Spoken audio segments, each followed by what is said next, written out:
Hi YouTube! Today we are watching ExtinctZoo, the discoveries that prove humans are absolutely insane. I'm gonna like the video because I'm sure it's gonna be so amazing and I'm excited to be scared. I'm happy to get really scared.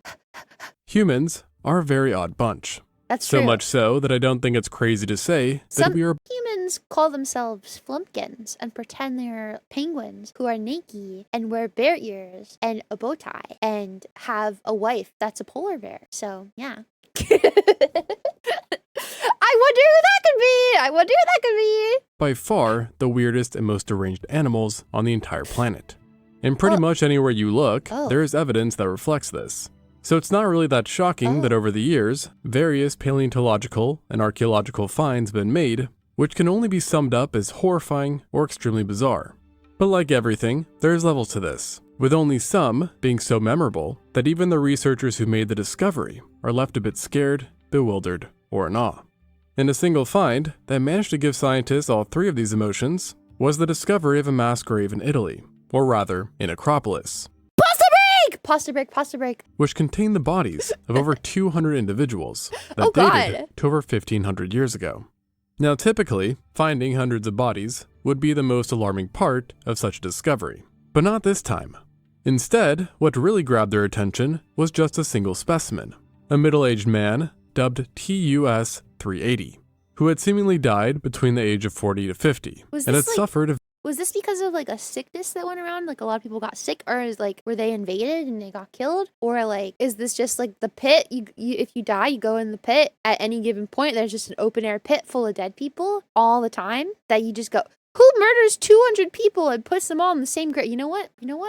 It could be possible. No, you're right. That's just crazy. I guess we'll see. Very rare kind of trauma, seldomly seen. An amputation to his mid-forearm.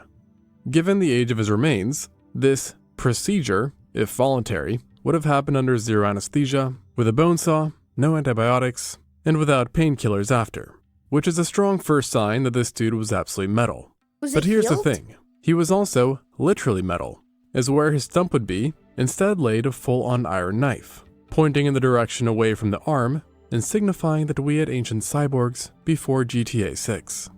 And this knife was by no means for show, as another wild observation the team made was that he lived with this upgrade for many, many years, and showed signs of having endured extreme biomechanical forces. In other words, he used a stabby hand very often. And one pretty great. Oh my god! Maybe the mass grave was him just stabbing people, and then he was at the end. He was like, "Yeah, I'm tired now," and just laid on top of the baby. I don't know. That's really cool though. Dang, this guy was a badass. Rest in peace, Tuss36. Was that his name? I don't remember. You would have loved rock music. Rest in peace. Damn. Sign of this was that a good chunk of his teeth were literally grinded down to the pulp cavities. Oh god. A result of having to constantly fasten his knife straps as they would loosen or go undone. And another good sign that whoever this guy was extremely hardcore, as literally grinding down your teeth to nothingness through overuse has gotta hurt. And he did so apparently while getting frequent bacterial infections and dental abscesses. On top of this, his shoulder also became a sign of the knife's usage, as the bones shifted in a way suggesting that he frequently held his arm in an unnatural position. And then, just in case you needed some more proof, the amputation site itself also showed evidence of intense friction, likely occurring as he wielded his metallic arm. Question is though, what was the knife being used for? And the answer may have been tied to who he was, as he belonged to the Germanic group of people known as the Lombards. What if he was just like nuts and he just went around like stabbing trees and shit? Like everything you walk by, he was like, "Oh, stay away from Tusk, you guys. He's in a real stabby mood." Like that robot from Futurama. What was his name? Does anyone know who I'm talking about? That robot from Futurama that like would stab everybody all the time. Be careful, that guy just stabbed anything. No, it wasn't Bender. Bender got stabbed by him though. Was it Roberto? Roberto. He was like copper and he just stabbed everything all the time. That was him. This is what we based him off of. Yeah, he had the clamps too. I gotta practice my stabbing. And even for ancient times, these guys had cooked up quite their reputation, being known for their aptitude of war and conflict. and leading to the idea that TUS-380 utilized the 380. knife arm in self-defense and battles, which is where he perhaps had originally lost the arm in the first place. So clearly, this was one badass human with an insanely high pain tolerance. And ultimately, despite his setback, he may have ended up overcoming the odds and winning life. Because as mentioned, he likely died around 50, which was relatively old for the time, with the current thought being that natural causes took him out. Now, a peaceful ending to a tumultuous life is something which sadly cannot be said for another much more ancient find, which revolved around a single shin bone. This fossil came out of the Turkana region in Kenya and was dated to 1.45 million years ago. In other words, we are not dealing with a Homo sapien here, but scientists could tell that it, without a doubt, belonged to an ancient relative of ours. But so far, we haven't been able to pinpoint the exact species, as multiple humans lived in the region at the time. Oh my, like think about like encountering these early human-ish creatures. Imagine if like you were face to face with one of them. Wouldn't you be so freaked out? I don't know. I want to believe that they would be nice, but there's a part of me that just is like, they're too animal to be nice, right? Yeah, I guess it literally is called the Uncanny Valley. I need to assert dominance. It's like if you saw them in the distance, like look at their shape. It's so like oh, it's just a guy in a like fur outfit or whatever. Or like maybe it wouldn't even look like fur. It would just be like, oh, there's a guy over there. And then it's like you get closer and it's like it's kind of scary. I don't know. And it certainly does not help that this bone is beyond heavily damaged. Damage, which by the way, seems to have been caused by other hominins. And this wasn't your average kind of trauma, they're not being nice. very deliberate and precise, with 9 incision marks ranging across the shin bone that traced where in life the victim's flesh and muscles would have been nestled, and leading to the disturbing realization that scientists had stumbled upon the oldest evidence of a butchered and defleshed human, which in turn... What did I just say? Keep these creatures away from me! They're eating each other? That's so sick. Oh my god. Like, it's different when it's like another animal like eating the same animal because it's like, oh, it's just an animal. Like, they don't really get it. Like, you know, they're just like ripping, tearing flesh with their teeth. Like, it seems like it's just hunger. But like, imagine that they were like cutting pieces, butchering it. Very deliberate. I mean, yeah, we are animals, but we don't, cannibalism is wrong. We are people. That's something we all agree is not an okay thing to do. It's bizarre that they're doing it. It's wrong in any society. Eating other people is wrong. You realize humans did cannibalize. Oh my god, you realize that people are insane and they think that their limbs should be cut off, so they cut their limbs off even though there's something wrong with them. Is that normal? No. Because I guess, like, the thought process of, like, if you end up back there, like, you're gonna be alone and frightened, right? I mean, I guess if, like, you spawned here, it would be different because it would be all you've ever known, right? If you just, like, had an unlucky spawn and you just were one of these early humanoid-ish creatures, that'd be, like, what you'd know. So it would be, like, kind of okay. But, like, imagine, like, you right now, as you are as a person, is, like, teleported back in time with these people, and like you have all the knowledge you have now and like the same life experiences, and you have to live with these people. I would be terrified. I don't know. Either they like you and they're like, oh my god, become our king, or they're like, let's eat you. Yeah, they eat you, you'd be too weak. I mean, maybe too hairy for my taste. It could have been enemies of tribal warfare. I mean, yeah, but still, the fact that, like, I don't know, seriously, try to imagine yourself, like, butchering another person to eat them. Could you actually stomach it, then actually eat it? I wouldn't be able to. Yeah, I would sooner probably eat, like, rocks and dirt and tree bark. You know what I mean? It's very easy to say you wouldn't until you're at 1 week with no food. Then, well, I mean, I don't know. Seriously, I think I'd rather eat dirt. I don't think I'd be able to. Seriously. I don't think so. I would just starve, yeah. I would just eat like dirt and like twigs and leaves and stuff. Screams cannibalism. And here's the other disturbing part of this find. Just like how we don't know who this bone's— Damn! Look at the brows on the— If I met this one, I would throw up and die everywhere. This is probably the most disturbing out of all of these. These two look like they just are really fat, and they have, like, you know how some people get too fat and they start storing fat in their foreheads? Like, that just looks like, damn, you need to go on a diet, brother. These two look like they have microcephaly, but they look— this top row looks just human enough. This top row. that it would be like, but like, you know what I mean? Just enough that I would be a little freaked out, but I would just assume they had like microcephaly or like something else. But these ones, I think it's this one's eyes in particular that are really terrifying. Why did they draw his eyes like that? Is that just what he looks like? Second from the left really do be looking like my dad. This one or this one? Specifically belong to, we also don't know who ended up killing and subsequently eating them. After all, multiple species were coexisting, and perhaps, apparently not so peacefully, leading to the grim possibility that maybe it wasn't the most abnormal thing back then to snack on your friendly neighborhood hominid cousins. It would also be quite on brand. Yeah, I guess if it was like a different kind of human, because they probably didn't see each other like other people. They probably saw them like as enemies or so. Like, you know, yeah. Ugh. It's so scary to think about. It's so scary to think about. And for the region, as water sources nearby seemingly fluctuated quite intensely, meaning that droughts would have disrupted the amount of available food sources. And though there have been other discoveries that have competed for the title of the oldest evidence of cannibalism, for now, this shin bone comes out on top, given how straightforward it is. Definitely a bone chiller, pun intended. Although, while mysteries around it remain, it's not exactly super perplexing, and definitely not as confusing as the Rising Star Cave. The name of this place alone is pretty cool, but trust me, the story gets even cooler, or perhaps crazier. This cave is located in the Malmani Dolomites of South Africa, and has only been on modern human radars for a short time, first being mentioned in the 1980s, when it was explored and roughly mapped out by a caving team.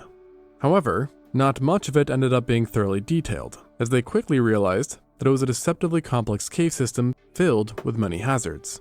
But eventually, given that it was a cave and located in the cradle of humankind, it was re-examined by an anthropological team, who by sheer luck alone discovered a chamber, now dubbed the Neolithic chamber.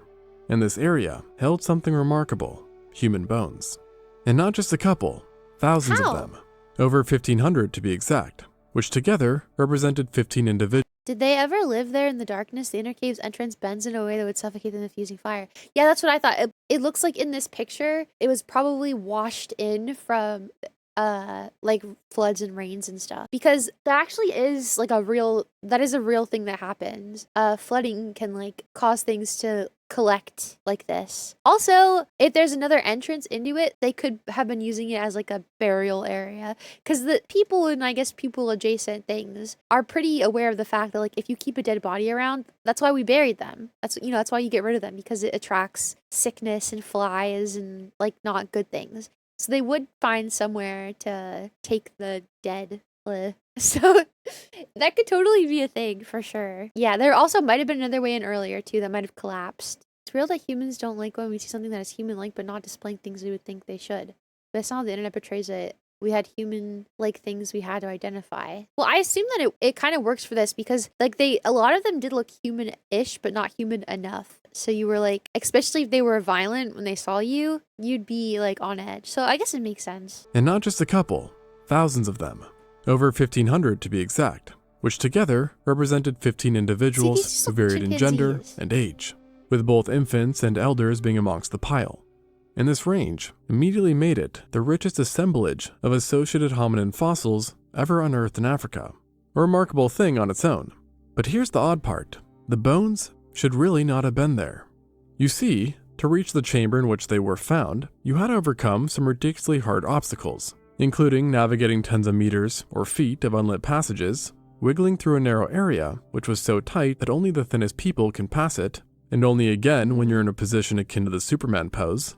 And if you somehow made it past here, you're still not done, because then you'd be forced to scale a jagged steep slope before fitting through another tight passage, and then finally descend down a 12-meter or 49-foot vertical chute. So yeah, not easy.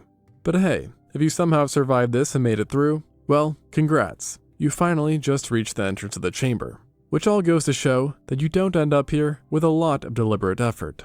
And originally, the simple explanation was that flooding had swept the already dead individuals into the cave and then into the chamber. Yeah, that makes sense. However, studies on the site's sediment revealed that it had never been flooded, and that the bodies had been put there over a long period of time, not just in a single event. So this revelation led to the new, bit unsettling thought. That's crazy, I just guessed it like that. Well, I didn't guess it. I mean, I used kind of like I use context clues. I'm a smart polar bear like that. I'm pretty smart. Yeah, that makes a lot of sense. When you have a pit next to you, what do they say? You know what they say, right? Why dig hole when pit next to you? That's what they say. So I've heard a lot of people say that. Why dig hole for many body? Many people dies. Very sick. What do? Hole. No dig. It's true.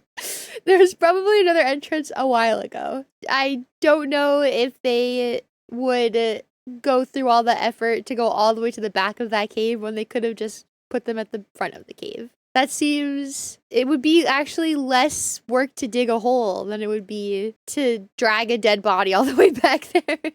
I don't think they were doing that, sorry. There was probably another entrance at some point. Yeah. For this whole mess, as it definitely would not have been the first time an animal dragged humans into a cave. Yet, the team didn't really believe this, seeing that of all the bones, only one didn't belong to humans, instead belonging to an owl. And because no animal targets humans so exclusively, and considering that the bones actually had no signs of predation, scientists soon crossed this idea off the list of possibilities. And in fact, the bones did not just have no damage from predation, they also didn't really show any damage at all. Something which just further confused researchers, as it strongly implied that the bodies had not been dropped down the massive vertical chute, but rather had been put down gently. But that just brings the further question then, of what would be insane enough to pile bodies in an extremely remote, difficult to access part of a cave that is so hard to reach that only humans with modern equipment have been able to do it. And the answer is that it was likely the very same thing that the researchers found. The humans, or rather to be more specific, an entirely new species of humans, now dubbed Homo naledi.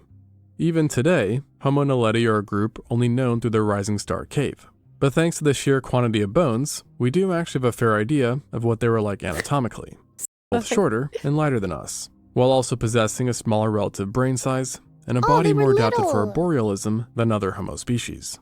It's currently believed that they existed between 335,000 and 236,000 years ago. I guess that would make sense if they were much smaller than us. That would make a lot of sense, wouldn't it? If you're half a normal human size, it really wouldn't be, you're not like squeezing through everything. That makes sense. Making them one of our youngest relatives. And while most believe they did have proficiency with tools, thanks to their similar cranial structure, no one thinks they were rocking any advanced climbing gear or navigation tech, and thus leading many to still wonder how on earth did they reach the chamber and whilst carrying bodies at that. And the answer is that we simply don't know. Now, some have stated that they likely navigated the caves with fires, while others have made the hypothesis that they made markings which acted as waypoints. But all studies which have sought to explain the how have ultimately been criticized. And in the end, even the idea that the Naledi put the bodies there themselves is still a debated hypothesis. Heck, I mean there are even claims that while the fossils are definitely Naledi, maybe it was other Homo species that put them there, with one idea being that long after they died, it was actually us modern humans that buried the bodies in the cave. Which if true though, would honestly be way more odd. And something else which would be odd is if you made it this far without dropping a sub or a like. No professional climbing gear required. Now, maybe it's a me thing, but I think deliberately burying a body in a narrow cave is downright insane. And while I am sure at least Nutty Putty mentioned in 2026, Nutty Putty mentioned. I don't understand why people go caving. It doesn't really make any sense to me. Like, is it cool? I guess it's cool. But like, I would never put myself in that position ever. And yes, it's true. The worst part about cave diving is that everyone has to do it. I like watching other people do it if they're brave, but I would never do it myself. I don't understand the want to do it, but I do like watching people. Like even if somebody went through with like a drone, I would be happy. You know what I mean? Like I like to see the inside of the caves and like experience it via video, but I would never want to be in one. Yeah. Some would disagree. I think what everyone could agree on, being not normal, is what scientists found at a remote lake in the Trishul Massif of India. This shallow, narrow glacial lake is formally named Rupkund, but to the locals, it's earned the creepy nicknames the Mystery Lake and the Skeleton Lake. Is this the lake that had a bunch of dead people in it and they thought that it was because a really long time ago someone was threatened in their village and so they took all these people out into this remote area and they all died here? Is that what this is? Maybe. We'll see. I think this is probably what it is. And why? Well, simply because around this shallow pool are hundreds and hundreds of bodies. Well, skeletons. Possibly numbering more than 800 individuals at that. And this isn't your typical necropolis or graveyard. We'll see. Because these bodies were not put there deliberately. Rather, they are strewn about, suggesting that scores of individuals have been killed around this tiny lake. Back in the early 1940s, when the site was first discovered, British authorities feared the worst, thinking that these casualties represented a secret invasion by the Japanese into India. But upon further examination, they concluded that while these were definitely Homo sapien remains, the bodies were far too old to be an invading force, which was corroborated by the items they located among the carnage, which included wooden artifacts, iron spearheads, leather slippers, and rings. I think that's And so obviously, researchers were extremely perplexed as to how so many people had died here at once. And one clue that might have held the answer were the bodies themselves, as due to the surrounding temperature and altitude of the lake, many of the victims were well preserved, in some cases even containing flesh.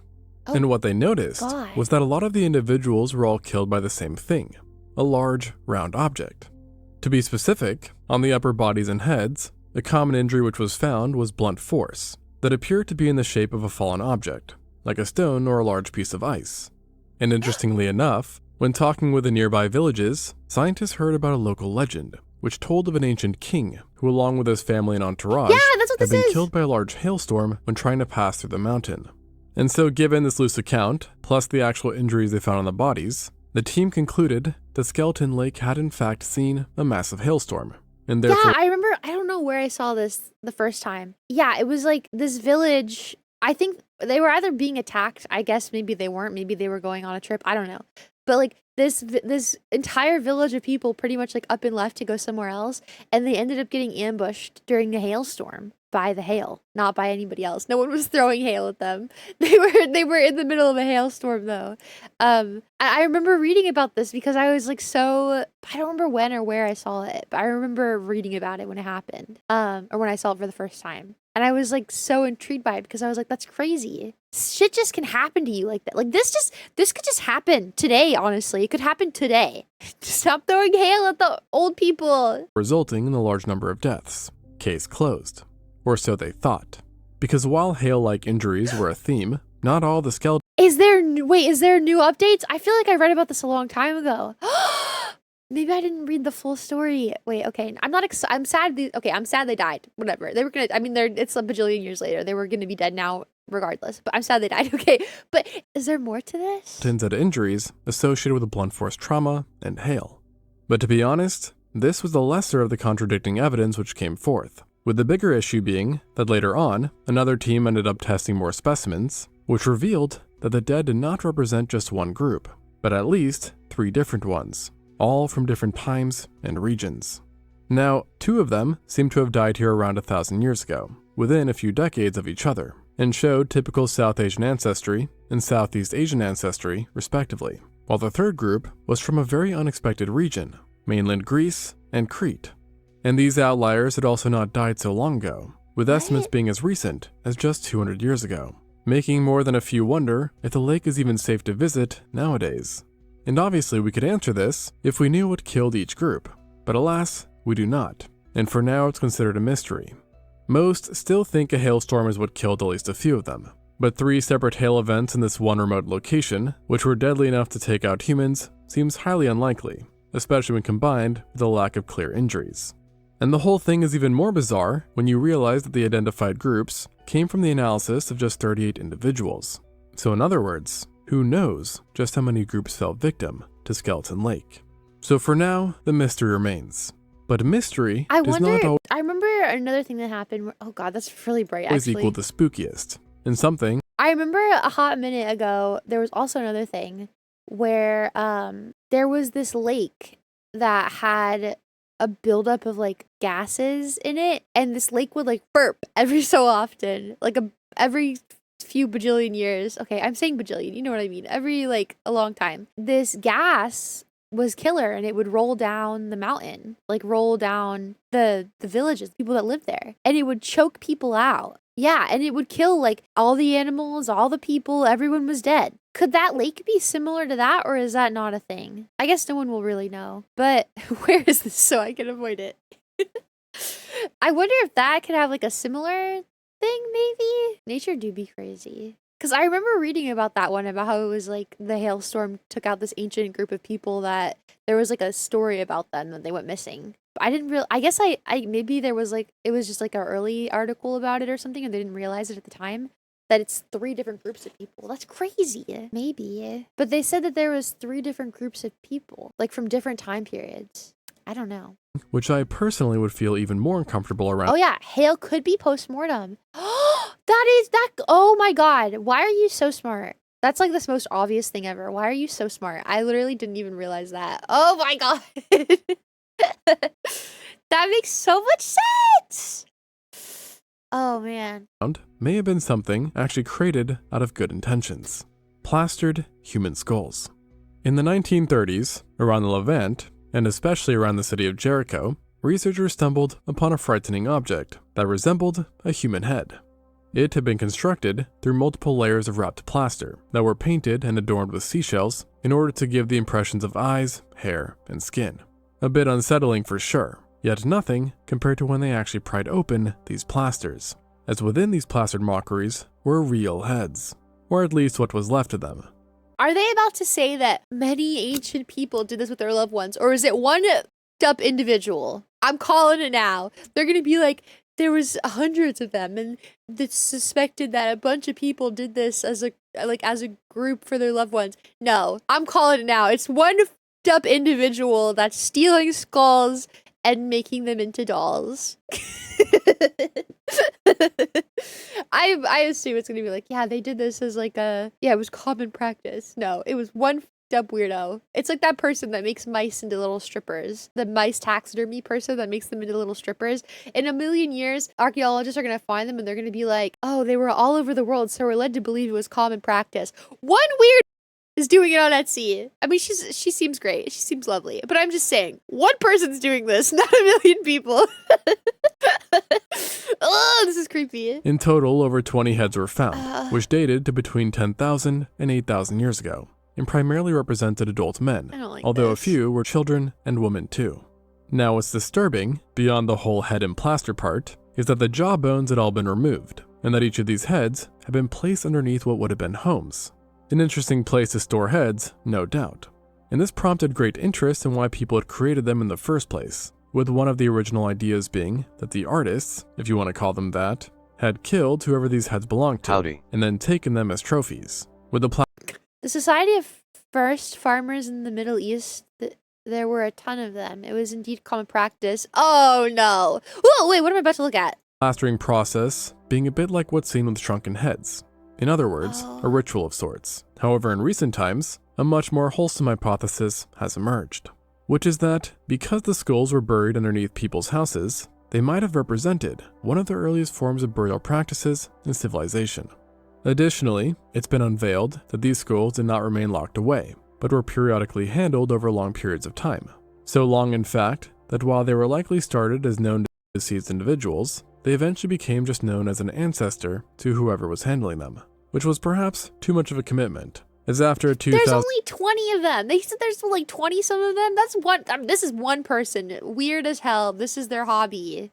That's what it's got to be. That's what it has to be.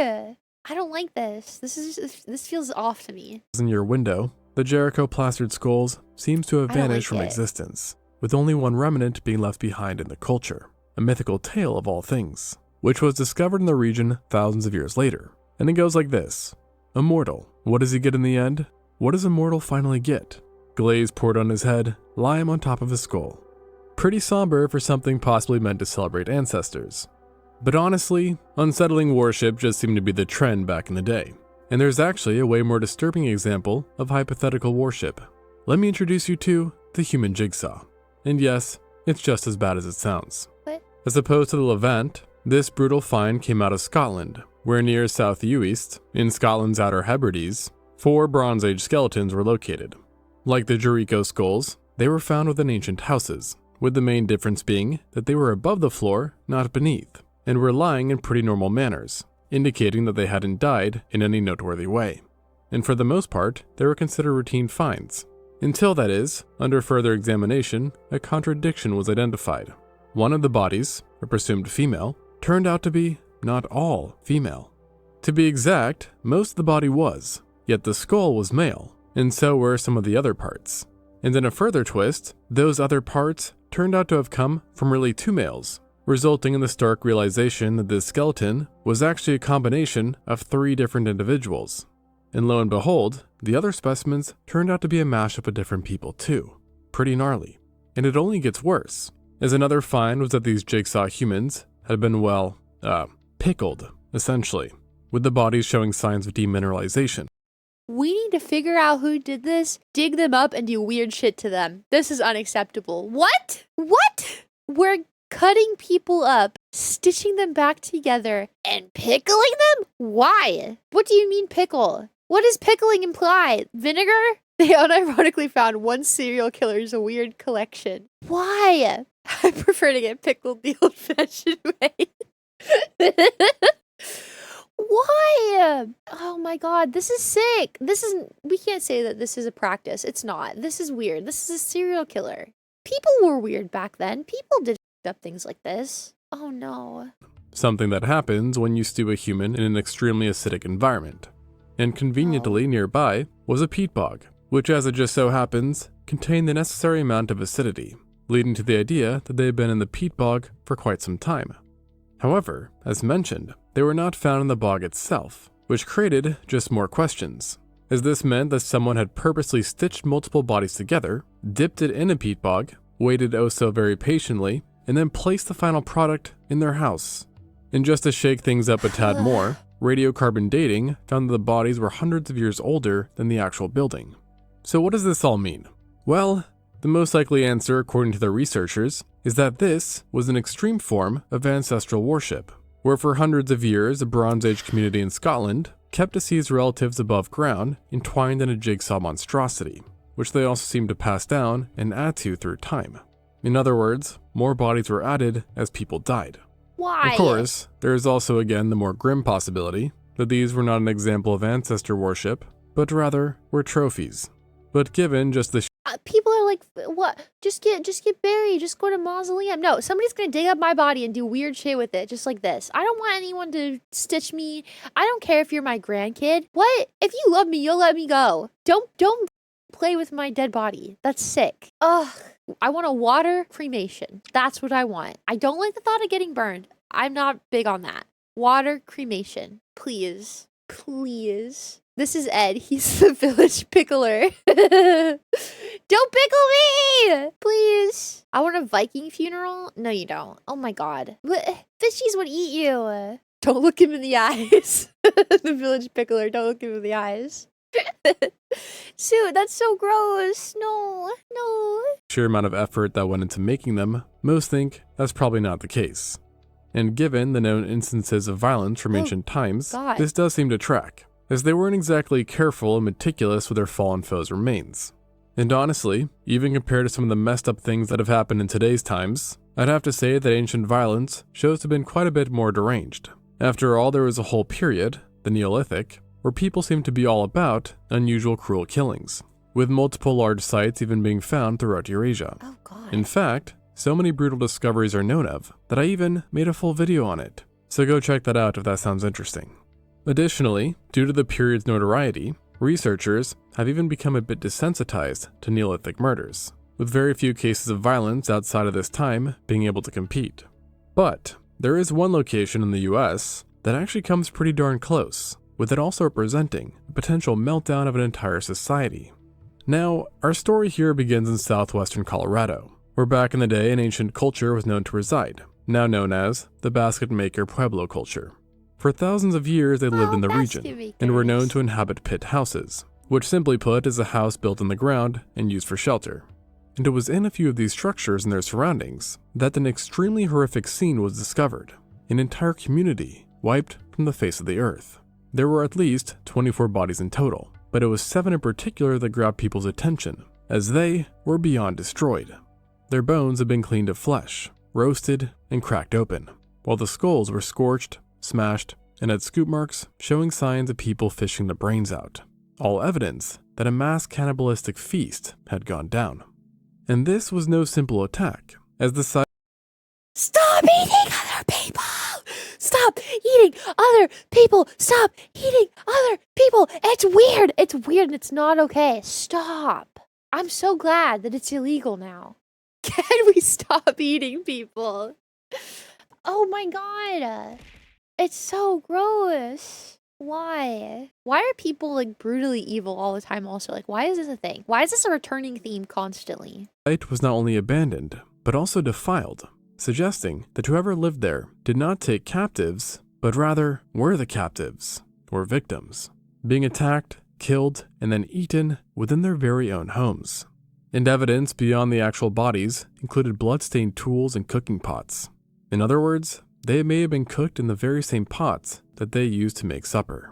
It also seems that whoever cannibalized the victims had absolutely zero remorse or pity for the dead, as perhaps the worst discovery of it all was the coprolite, meaning in this case, human feces, within the cold ashes of one of the pit house's hearth, suggesting that one of the attackers deliberately defiled the house after the gruesome events unfolded. Ew. And given that cooking hearths were integral parts of this culture, this act could be viewed in some ways as the ultimate insult.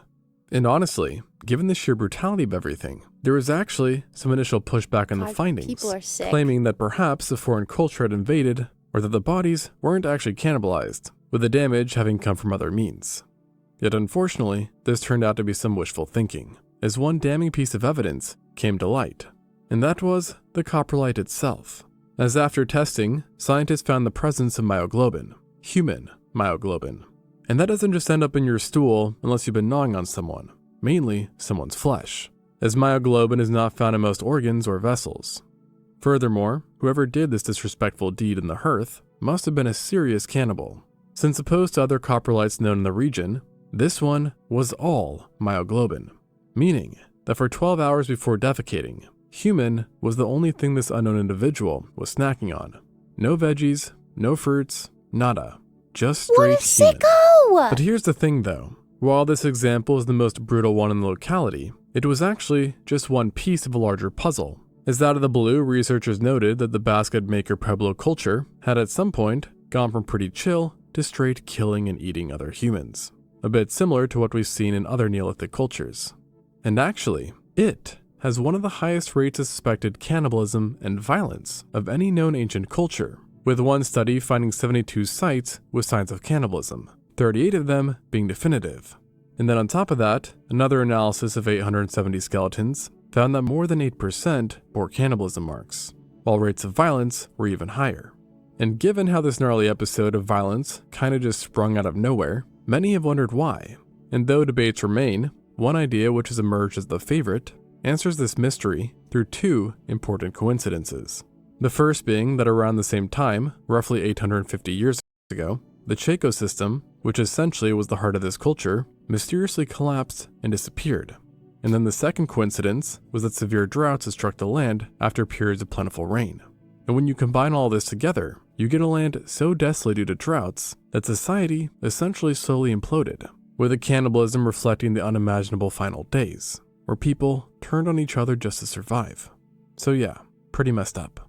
But let me just remind you, these remains, stories, and evidence is just what we've found so far. There are undoubtedly untold amounts of mysteries, brutalities, and oddities just waiting to be discovered.